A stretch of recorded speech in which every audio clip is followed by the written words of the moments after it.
Oh, Jubos, and today we're going to be talking about the unknowable and the unknown, the problematic legacy of modern thought, and how philosophies of unknowability forsake philosophy's role in cultivating wonder and intrinsic motivation, contributing to the meaning crisis. You know, going all the way back to, say, Descartes, there's a real emphasis on radical doubt. How can I know anything? He tries to ground it ultimately in the I think, therefore I am. But then we just go to Kant, who establishes a noumenon, and we can never cross the noumenon. We're stuck in the phenomenon. And then we can go to someone like a Gödel, who talks about the Incompleteness Theorem. And we can talk about people like Richard Rorty and the Neo-Pragmatists, who are going to say that the hopes and dreams of philosophy to establish a transcendental grounding are finished. That there's always whatever, even if that capital T truth exists, we can't know it. You know, we can't get to what's beyond the noumenon. And then we have Derrida deconstructing, although I think Derrida is more complex than that. But generally, we've had for a few hundred years this real emphasis on unknowability, that there is something that cannot be known. And what I think we need to start thinking is a distinction between the unknowable and the unknown.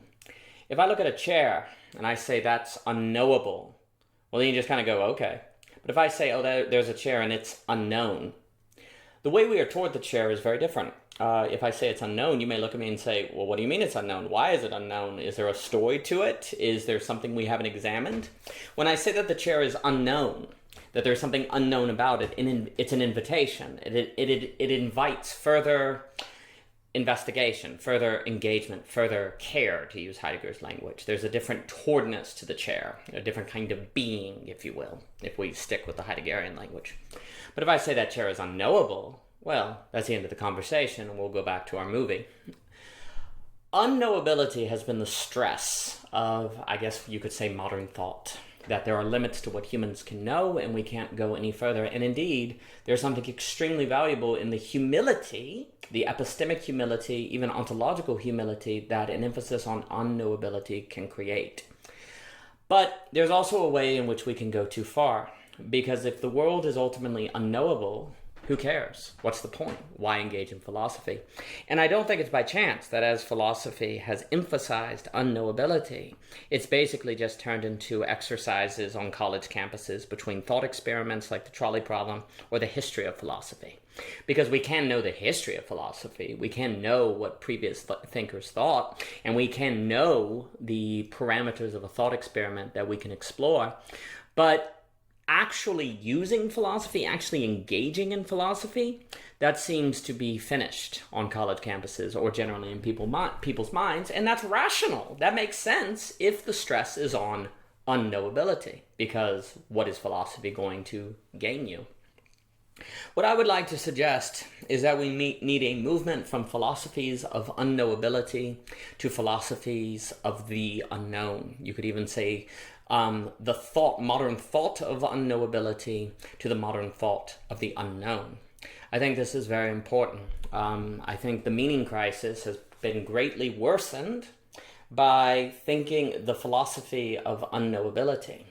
Because if you can't know anything, then it's very difficult to be motivated to think. Why would you try? And so what ends up happening is instead you're motivated for experiences, for consumption, for doing certain things, and ultimately for certain feelings. Because you can know that you feel happy. You can know that you feel sad. You can't know the truth, but you can know feelings. In so much as you can just experience them. There's little doubt that you feel happy when you feel happy.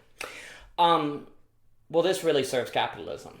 Capitalism loves philosophies of unknowability, because when you bracket out the unknown, well, then there's not this sphere of interest that can take people away from consumerism and consumption and experience. You know, there's a lot of emphasis today on having experiences and traveling as opposed to stuff. Capitalism doesn't care. You're still purchasing, you're still buying, you're still participating in the system. That's just a higher level of abstraction that seems like you're escaping consumerism, when really experientialism, if you will, is just another form of consumerism. You're just consuming experiences. Consumerism, eventually what can happen, though, is when the feelings of happiness run out, or you get more responsibilities, your adult life becomes tougher, the economy fails, etc., so forth, and you start losing the ability to so easily and readily feel good. well, now you're in trouble. Because the other option, perhaps engaging in a life of wonder and interest and searching and exploring life, that's been bracketed out from you because that was put in the realm of the unknowable. And so it only makes sense then that we would fall into a meaning crisis. It is very possible that the unknown is also unknowable, but we should not be quick to claim that everything is unknowable, and we really should be slow to claim something is unknowable, precisely because the costs are so high. Once something is unknowable, it cannot motivate us. And as stressed throughout O.G. Rose, there's a real emphasis on intrinsic motivation versus extrinsic motivation. I basically would like to argue that intrinsic motivation is the quote-unquote new being that Heidegger was seeking, and also I think it would lead to metamodern address. It would address the problems of metamodernity, which right now I fear that we're still operating in the realm of extrinsic motivation and thus still serving the system. And metamodernity then, in efforts to address metamodernity, just end up serving the socioeconomic system of capitalism. And please don't take me as being an endless critic of capitalism. There are plenty of works where we defend it. But modern capitalism, if you will, I think it is difficult to argue, has not led to and contributed to the meaning crisis, as Mr. Vervaeke calls it.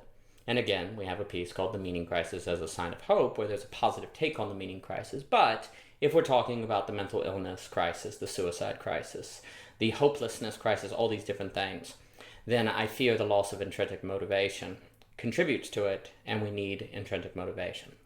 Well, there is a history of philosophy that is in the business of intrinsic motivation and its cultivation. And I personally, as Michelle and I talked about in our O.G. Rose conversation on this, I believe that a really strong role of philosophy is in fact the cultivation of motivation.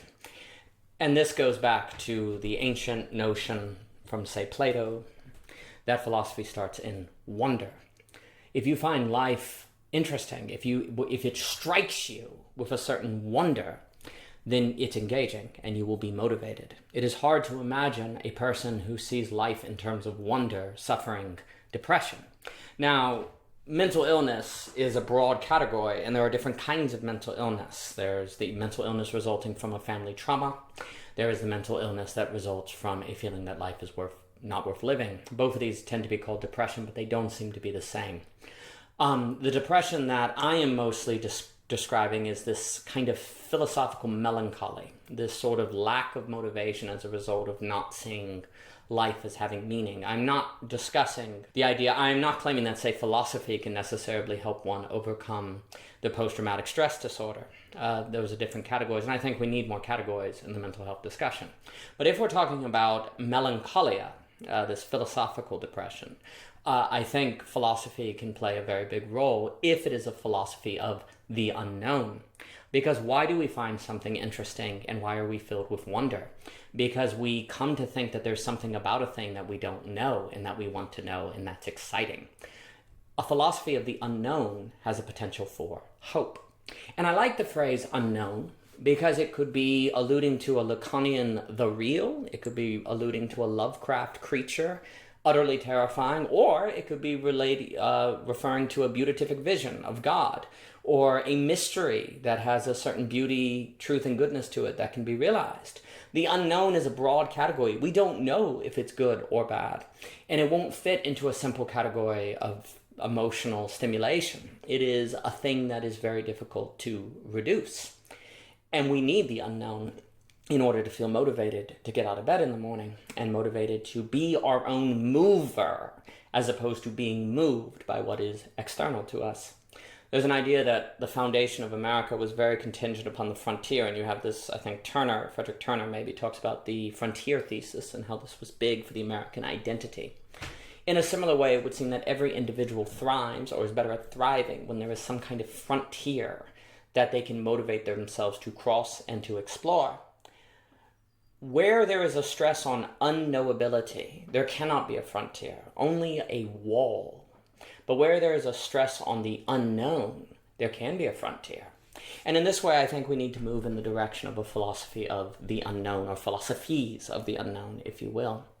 The counter to all this would be to say, well, that's just tough, Dan, because basically philosophers have proven unknowability, and it might be nice to engage in a philosophy of the unknown because of all the motivational and mental advantages and benefits that would come from it, but it's simply not the case. Well, the work of O.G. Rose is going to be in the business of showing that there's very good reason to believe that we don't have to settle with unknowability. Now, we shouldn't fall into pure being or pure positivity, because that brings its own tyranny and effacement and trouble, as discussed by the likes of Benjamin Fontaine, David Hume, and all throughout O.G. Rose. But if we were to find more of a middle, or a dialectical middle, between the unknowable and the known, which we could call the unknown, then I think that will go a long way to helping with the meaning crisis and the cultivation of intrinsic motivation. And this philosophy of the unknown will be erected upon conditionalism, aesthetic epistemology, the phrase, the true isn't the rational. All of these will come together and are explored in O.G. Rose to help give us reason to think that there is indeed room for a philosophy of the unknown. And in my opinion, a failure to move from philosophies of unknowability to philosophies of the unknown will be a very dire mistake. A dire mistake from which we may not recover. For more by O.G. Rose, please visit ogrose.com, Twitter, Instagram, Facebook, YouTube, and thank you so much for your time.